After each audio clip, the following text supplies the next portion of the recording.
Oke, assalamualaikum warahmatullahi wabarakatuh. Oke, teman-teman, hari ini kembali lagi ya bersama kami. Nah, di sini kita ada mesin Ninja yang kemarin nge-gym dan hancur ya stang sernya. Nah, hari ini kita akan merakitnya dan di sini saya akan membahas kenapa yang kemarin nge-gym dan penyakitnya dari mana. Nah, di sini kita akan ngasih tahu ya teman-teman. Nah, kemarin stang piston ini ringnya ring di sini ini hancur semuanya ya. Nah, ini hancur habis semua. Ini penyebabnya kenapa? Nah, penyebabnya ya teman-teman ada di sini. Nah, ini penyebabnya teman-teman. Nah, ini receiver oil. Ini receiver oil. Ini dia ada di krikas bagian kiri ya teman-teman, seperti ini. Yang bekasnya sayangnya ketinggalan ya teman-teman di tukang bubut. Nah, kenapa ini bisa hancur teman-teman? Ini kan jalur oli samping ya. Nah, ini fungsinya di sini. Saya jelasin dulu seperti ini teman-teman. Nah, ini yang di sini teman-teman. Ini jalur pompa oli samping. Ini dari selang sini ya.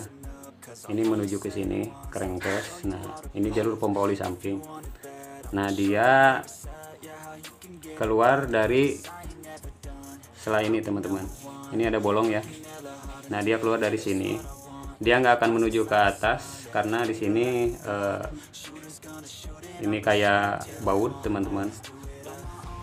Nah, dia ditempel sama baut ya. Dia masuk ke sini. Ini bearing. Sini ada bearing. Nah, ini kan bearing ini berputar teman-teman. Nah, ketika oli masuk ke sini melalui bearing. Nah, di sini dia menuju ke receiver oil teman-teman. Dia menuju ke receiver oil di sini. Nah, ini kan ketika krikas ini muter ya teman-teman, dia oli yang membasahi bearing tadi, dia numpuk di sini.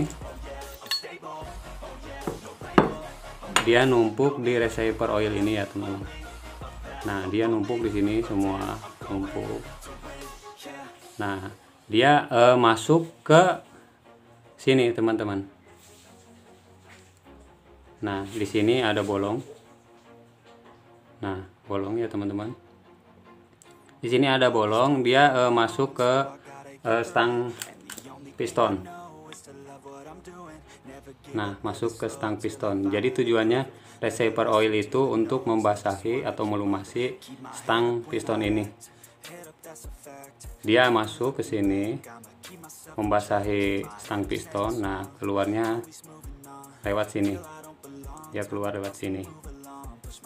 Nah, kalau ininya rusak, kalau receiver oilnya rusak, biasanya kan di tukang bubut ketika membuka bearing. Nah, ketika membuka bearing ini, biasanya kan bearing suka ikut nempel di krikas ya teman-teman. Ketika dia dicongkel di sini, biasanya ini pada rusak atau bolong. Karena yang kemarin udah ada bolongan di sini. Ini rusak, lecet ya. Sayangnya nggak keambil, ada di tukang bubut ketinggalan. Nah, dia ketika ini bolong, dia nggak terjadi kevakuman di sini ya, nggak terjadi tekanan teman-teman. Karena ini kan fungsinya ketika terjadi tekanan oli yang masuk dari pompa oli samping ke crankcase, ke bearing tadi ya, dia muter di sini dan masuk ke lubang kecil ini yang menuju ke stang piston ya teman-teman. Nah, jadi ketika terjadi kebocoran di sini, dia akan melebar teman-teman, akan melebar dan nggak masuk ke stang piston ini, ke lubang ini ya. Dia nggak akan masuk.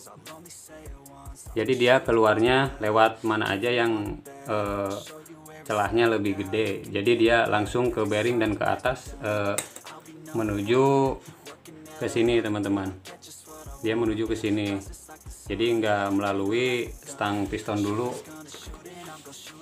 Kemungkinan masuk iya, stang pistonnya ke sini kemungkinan masuk, cuma kecil, dia lebih memilih keluar jalur dari sela-sela yang lecet tadi, yang bolong tadi ya. Makanya ini jangan diabaikan teman-teman, kecil-kecil gini fungsinya emang gede ya. Ini emang gede teman-teman. Ini harganya 59 ribuan kalau nggak salah. Ini saya juga beli online, emang barangnya agak susah, tinggal kita pasang aja. Untuk yang sebelah kanannya ini pelumasan bearingnya, ini langsung dari ruang sini ya teman-teman. Kalau Ninja kan ada dua lubang manipul, satu di sini untuk pelumasan oli sampingnya, di crankcase sebelah sini satu.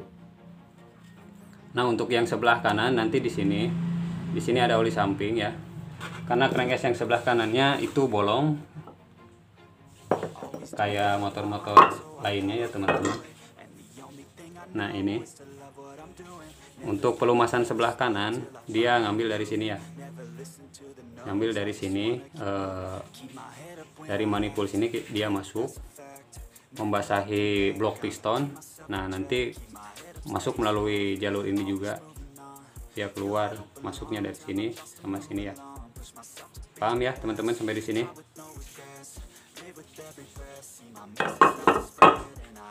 Nah untuk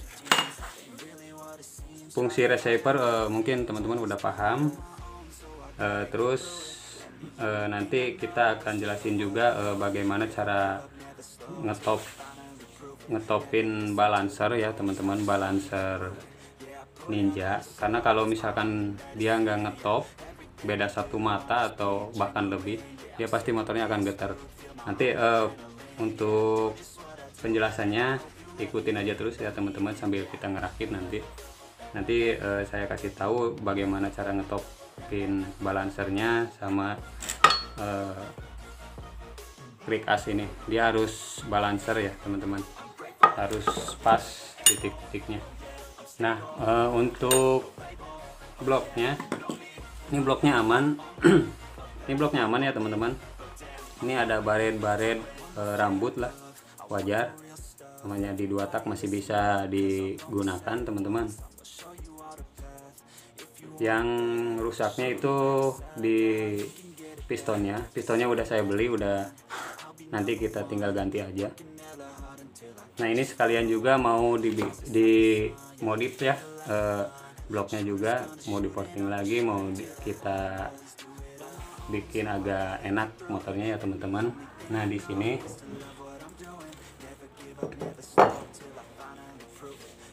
seperti kemarin ya teman-teman, kita di konten kemarin membahas cara porting crankcase di F1ZR ya teman-teman. Nah di F1ZR itu saya bikin jalur lagi, jalur dari lubang membran. Nah sebenarnya mirip-mirip dengan Ninja ya teman-teman. Kalau yang belum tahu videonya bisa dicek di atas, nanti saya kasih linknya. Nah ini dia langsung ya, ini ada seperti lekukan-lekukan ini untuk jalur bensin teman-teman, jalur bensin yang dari manipul dia menuju langsung ke transfer ya, ke lubang transfer. Nah yang kemarin di F1ZR juga saya bikin seperti itu, dia masuk ke lubang transfer. Nah untuk yang sebelah kiri dia langsung, yang sebelah kanannya juga sama seperti ini. Nah fungsi yang tengah ini dia akan membasahi di ruang crankcase ya teman-teman, dia akan menuju ke crankcase. Jadi dia ini dibagi-bagi, ini kan ada 3 lidah ya teman-teman. Nah yang sebelah bawah sini dia masuk sini ke ruang bakar ya, crankcase, ruang transfer. Nah di sini ini ada yang tengah, ini langsung ke krik as ini. Yang ini juga yang sebelah atasnya sama seperti ini ya teman-teman. Ya logikanya seperti itu aja, makanya kemarin saya dibikin jalur seperti itu yang di F1ZR, logikanya seperti itu. mirip-mirip dengan Ninja ya teman-teman. Nah untuk ini, untuk bloknya kita pasang dulu.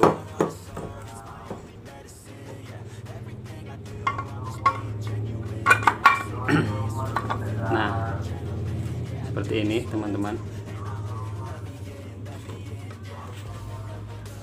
Kalau kita lihat di sini ketika dipasang membran,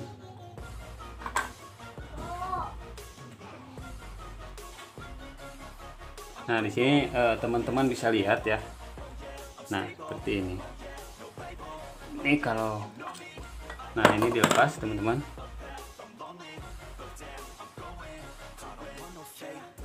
Nah di sini ada yang ngeganjel teman-teman.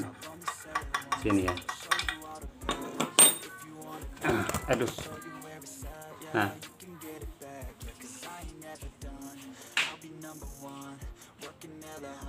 Nah sebelah sini ini nanti kita potong. Ini nanti kita potong ya teman-teman. Potong. Ini biar arah aliran bahan bakarnya makin los ya, makin jos. Biar langsung menuju ke bospot dan WKS ya teman-teman. Nanti ini kita potong.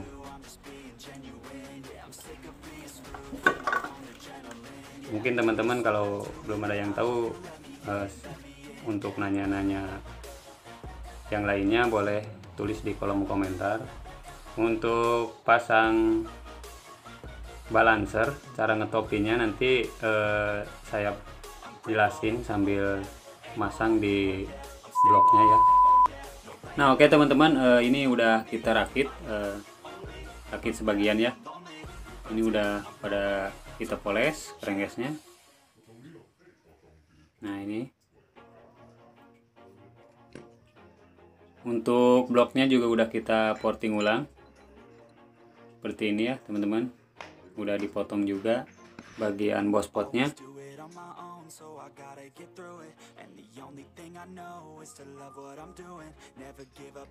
Untuk lubang exhaust nih seperti ini udah kita naikin juga di lubang transfer pot dan bospot ya. Ini udah kita potongnya segini aja cukup teman-teman, gak usah banyak-banyak. Nah untuk cara ngetopin balancer, ini giginya kita pasang dulu, gigi di primernya.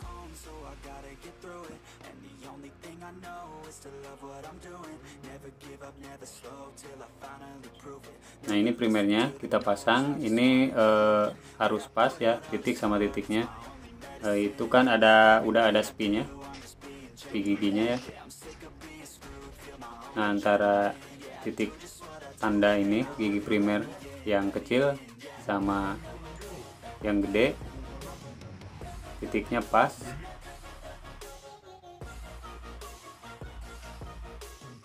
Nah untuk pemasangan gigi balancernya ini juga sama teman-teman. Nah di sini ada spi coakan ya, coakan spi gigi. Nah itu harus sama dengan titik yang di krik as teman-teman. Nah di titik seperti ini itu harus pas sama coakan di spi balancer. Kalau misalkan gak sama, motornya pasti akan getar banget ya. Beda satu mata atau dua mata juga pasti akan getar. Nah kita pasin dulu teman-teman. Ini harus pas sama tonjolan yang di atas ini ya.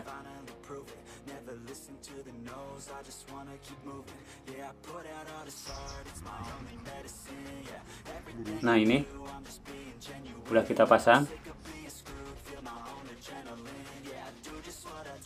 Nah kita lihat teman-teman, ini udah pas ya. Antara gigi primer titiknya sama yang gigi balancernya udah pas. Ini harus benar-benar sejajar ya teman-teman, nggak boleh melenceng satu mata pun. Nanti kalau melenceng motornya getar banget.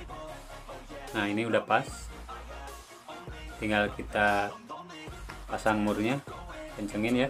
Oke teman-teman, segitu dulu video kita hari ini, mudah-mudahan bermanfaat. Untuk kekurangannya saya mohon maaf. Apabila teman-teman ada pengetahuan yang lain boleh ditulis di kolom komentar. Terima kasih ya sudah menonton. Jangan lupa like, share, and subscribe. Terima kasih. Assalamualaikum warahmatullahi wabarakatuh.